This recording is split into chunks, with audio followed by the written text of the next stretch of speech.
ఖరీఫ్లో కరువు, ఇప్పుడు రబీలో కరువు. ఈవీఎంలన్నీ మేనేజ్ చేయగలడు కానీ చంద్రబాబు నాయుడు కరువుని మేనేజ్ చేయలేకపోతున్నాడు. ఆయన ఎప్పుడు వచ్చినా ఏ విధంగా కరువుతో జిల్లాలు రైతులు ఎలా అల్లల్లాడిపోతున్నారో మనం కళ్ళారా చూస్తున్నాం. ఈరోజు రైతులకి రైతు భరోసా లేదు, గిట్టుబాటు ధర లేదు, కరువు వస్తే దానికి కాంపెన్సేషన్ లేదు. ఈ విధంగా రైతుల్ని మోసం చేస్తూ ముందుకు వెళ్తున్నారు. అండ్ సిగ్గు లేకుండా ఎన్నికల ముందు లోకేష్ గారు చేసిన కామెడీ పాదయాత్ర 2 రోజులు చేస్తే 2 రోజులు రెస్ట్.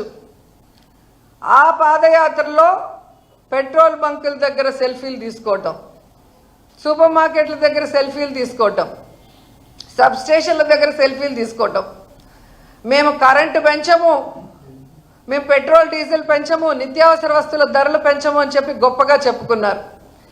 ఈరోజు నేను లోకేష్ని సూటిగా అడుగుతున్నాను, మీరు మళ్ళీ పెట్రోల్ బంకుల దగ్గర కానీ సబ్ స్టేషన్ల దగ్గర కానీ నిత్యావసర వస్తువులు అమ్మే చోటికి వచ్చి సెల్ఫీలు తీసుకొని మేము పెట్రోల్ డీజిల్ ధరలు తగ్గించాము, మేము కరెంటు ఛార్జీలు తగ్గించాము, మేము నిత్యావసర వస్తువుల ధరలు తగ్గించామని చెప్పే దమ్ము ధైర్యం ఉందా అని అడుగుతున్నా. ఈరోజు పాల నుంచి పవర్ ఛార్జెస్ వరకు అన్నీ పెంచేసి జనాల జీవితాల్ని నాశనం చేస్తున్న మీకు ఖచ్చితంగా తొందరలో జనాలు బుద్ధి చెప్తారని కూడా ఈ సందర్భంగా తెలియజేసుకుంటున్నాను. ఎందుకంటే వీళ్ళు వచ్చిన తర్వాత ఒక పక్క సంక్షేమం లేదు, ఒక పక్క అభివృద్ధి లేదు. అండ్ చాలా ముఖ్యమైనది, మహిళలకి సంక్షేమం లేకపోయినా పర్లేదు కానీ భద్రత లేకుండా పోయింది. వాళ్ళు అసెంబ్లీలో అడిగిన క్వశ్చన్కి ఇచ్చిన ఆన్సర్లోనే మీకు తెలుస్తుంది.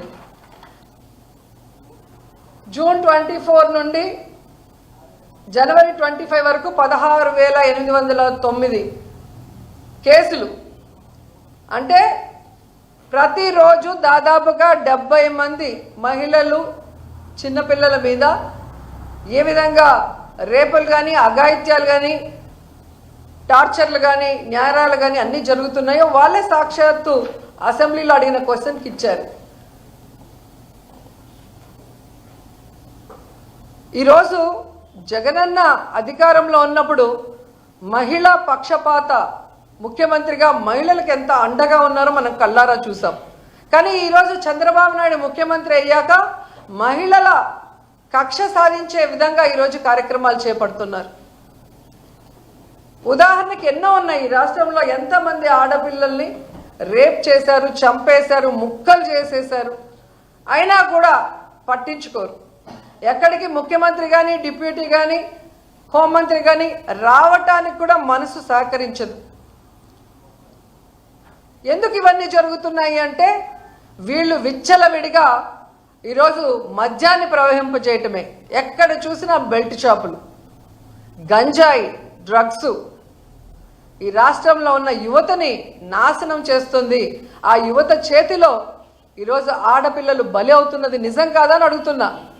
సాక్షాత్తు ముఖ్యమంత్రి ప్రాతినిధ్యం వహిస్తున్న కుప్పంలో కానీ హోంమంత్రి ప్రాతినిధ్యం వహిస్తున్న వైజాగ్ ప్రాంతంలో ఈరోజు ఎకరాలకు ఎకరాలు గంజాయి పండిస్తుంటే ఏం చేస్తున్నారని అడుగుతున్నా. 100 రోజుల్లో గంజాయి లేకుండా నిర్మూలిస్తామన్న మీరు ప్రాతినిధ్యం వహిస్తున్న చోట ఇంత గంజాయిని పండిస్తూ ఈ విధంగా బెల్ట్ షాపుల్ని పెట్టించి విచ్చలవిడిగా మందు సరఫరా చేస్తూ కొత్తగా డ్రగ్స్ను కూడా తీసుకొచ్చారు. సాక్షాత్తు ముఖ్యమంత్రి గారు నివాసం అంటున్న గుంటూరు ప్రాంతంలోనే ఈరోజు డ్రగ్స్ దొరుకుతున్నాయంటే వీళ్ళు ఏం పరిపాలిస్తున్నారని నేను అడుగుతున్నాను. వీటి వల్లే కదా ఆడవాళ్ళ మీద ఇన్ని అఘాయిత్యాలు జరుగుతున్నాయి. మొన్నటికి మొన్న మనం చూసాం కిమ్స్లో ఫార్మసీ స్టూడెంట్ని ఆ ఏజీఎం దీపక్ అనేవాడు ఎలా బ్లాక్మెయిల్ చేశాడు, ఎలా అమ్మాయిని లోబర్చుకున్నాడు, ఎలా అమ్మాయిని వాడుకున్నాడు. ఈరోజు ఆ అమ్మాయి ఆత్మహత్య చేసుకునే దానికి ఎలా కారణమయ్యాడో కల్లారా మనం చూస్తున్నాం. మార్చి 23వ తేదీన జరిగితే సూసైడ్ అటెంప్ట్ 3 రోజుల వరకు ఆ కేసుని ఎలా నీరుగార్చాలన్న ప్రయత్నమే ఈ ప్రభుత్వం చేసింది. ఎందుకంటే హాస్పిటల్ చంద్రబాబు నాయుడు సామాజిక వర్గానికి ఆయనకు కావాల్సిన మనిషిది. ఆ ఏజీఎం దీపక్ తెలుగుదేశం పార్టీ నాయకుడు. సో వాళ్ళని కాపాడటానికి ఆ తల్లిదండ్రులకి కడుపు కోత మిగిల్చే విధంగా ఆ కేసును నీరుగారుస్తూ ఆ అమ్మాయిని అదే హాస్పిటల్లో ట్రీట్మెంట్ చేస్తున్నట్టు నటించడం అనేది దురదృష్టకరం.